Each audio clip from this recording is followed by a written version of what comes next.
Biometrics will likely be in place for the next general and regional elections. The government has said that it's disposed to biometrics. Opposition leader Aubrey Norton told the press conference on Friday that biometrics must be part of a package to ensure credible elections. That package must also include a clean voters list and an impartial professional elections commission. Biometrics without a clean voters list will not allow for free and fair election. It is therefore imperative that we have a clean voters list in which the existence of the persons on the list is verified and it is established that they are eligible to vote. On Tuesday, a protest outside the headquarters of the Guyana Elections Commission made the same case. Norton said that the opposition is willing to support the government to make any changes to the law to allow for the use of biometrics.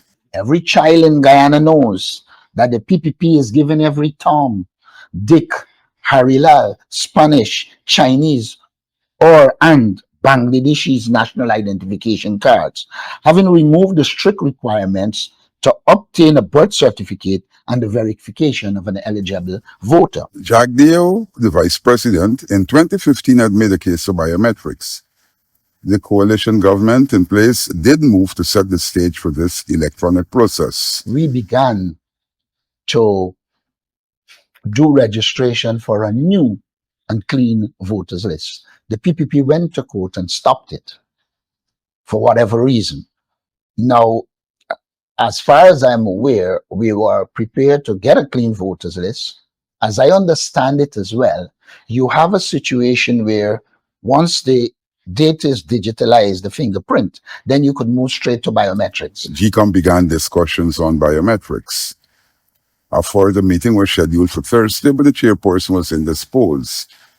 But there were initial discussions. From my information, it would appear that the PPP was preparing to go to this discussion and just ram their proposals through. For instance, it also involved discussion on the use of the voters lists for the cash grant, which serious questions were raised about, because you were almost automatically putting the data in the hands of the government, which is putting it in the hands of the PPP. The government wanted to use the existing voters list as a basis for the cash grant distribution.